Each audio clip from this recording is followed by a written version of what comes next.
नमः शिवाय। राधे राधे। जय श्री कृष्ण दोस्तों। तो जैसा कि सावन मास के कथा अध्याय का आज छठा दिन है, हम आशा करते हैं आप पांचों अध्याय बहुत अच्छे तरीके से श्रवण किया होगा। तो चलिए आज छठा अध्याय की शुरुआत करते हैं। तो छठे अध्याय में सनत कुमार बोल लेते हैं, हे भगवान, मैंने रविवार का हर्षकारक महात्म्य सुन लिया है। आप श्रावण मास के सोमवार का महात्म्य मुझे जरूर बताएं। ईश्वर बोलते हैं, हे सनत कुमार, सूर्य मेरा नेत्र है, उसका महात्म इतना श्रेष्ठ है, तो फिर सोम मेरे नाम वाले उस सोमवार का कहना ही क्या। उसका जो महात्म्य मेरे लिए वर्णन के योग्य है, उसे मैं आपसे कहता हूँ। सोम चंद्रमा का नाम है और यह ब्राह्मणों का राजा है। यज्ञों का साधन भी सोम है। उस सोम के नाम के कारणों को आप सावधान होकर मुझसे सुनिए, क्योंकि यह वार मेरा ही स्वरूप है, अतः इसे सोम कहा गया है। इसलिए यह समस्त राज्य का प्रदाता तथा श्रेष्ठ है। व्रत करने वाले यह संपूर्ण राज्य का फल देने वाला होता है। हे विप्र, उसकी विधि सुनिए। मैं आपको विस्तार पूर्वक यह बता रहा हूँ। 12 महीनों में सोमवार अत्यंत श्रेष्ठ है। उन मासों में यदि सोमवार व्रत करने में असमर्थ हैं तो श्रावण मास में इसे अवश्य ही करना चाहिए। इस मास में इस व्रत को करके मनुष्य वर्ष भर के लिए व्रत का फल प्राप्त करता है। श्रावण में शुक्ल पक्ष के प्रथम सोमवार को यह संकल्प करें कि मैं विधिवत इस व्रत को करूँगा या करूँगी। शिव जी मुझ पर प्रसन्न हों। इस प्रकार चारों सोमवार के दिन, और यदि 5 हो जाए तो उसमें भी प्रातःकाल यह संकल्प करें कि और रात्र में शिव जी का पूजन करें।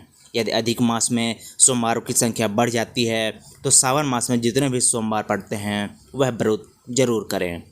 16 उपचारों से सायकाल में भी शिव जी की पूजा करें। एकाग्रचित होकर इस दिव्य कथा का श्रवण करें। हे सनत कुमार, इस सोमवार की कही जाने वाली विधि को आप मुझसे सुनिए। श्रावण मास के प्रथम सोमवार को इस श्रेष्ठ व्रत को प्रारंभ करें।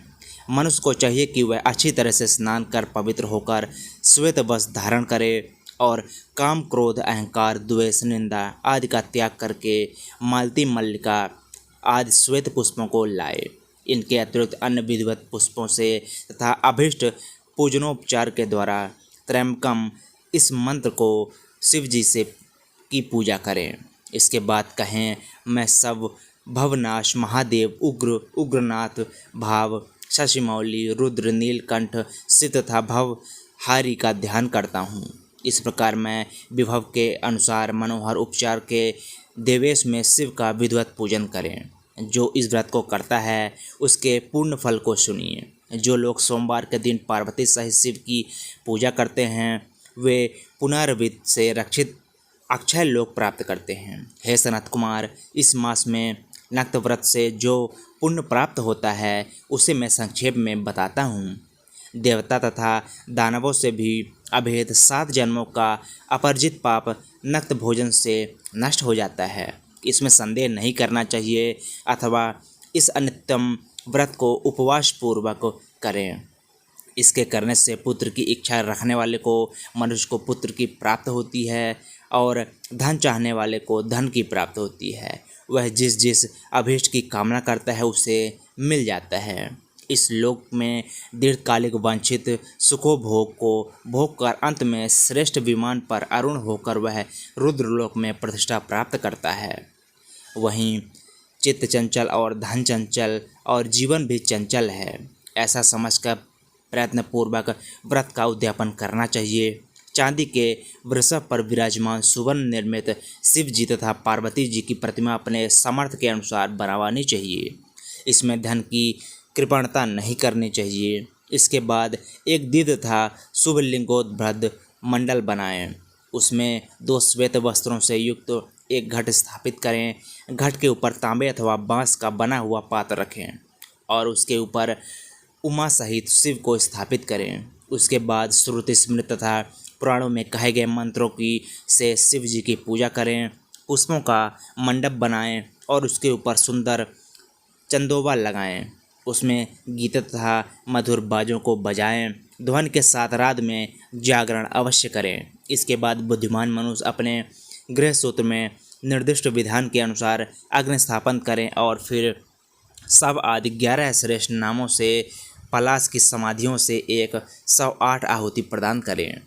यव व्रीव तिल आदि की आहुति इस मंत्र से दें त्र्यंबकम से, और बेलपत्र की आहुति त्र्यंबकम अक्षवा शक्तक्षर मंत्रों का ओम नमः शिवाय से प्रदान करें। इसके बाद विष्णुकृत होम करके पूर्ण हुद देकर आचार का पूजन करें और इसके बाद में उन्हें गौ प्रदान करें। इसके बाद 11 श्रेष्ठ ब्राह्मणों को भोजन कराएं तथा उन्हें वंश पात्र सहित 11 घाट प्रदान करें। इसके बाद पूजा व देवताओं को अर्पित सभी सामग्री जो पूजा के समय उपयोग की जाती है वह दान दे देना चाहिए।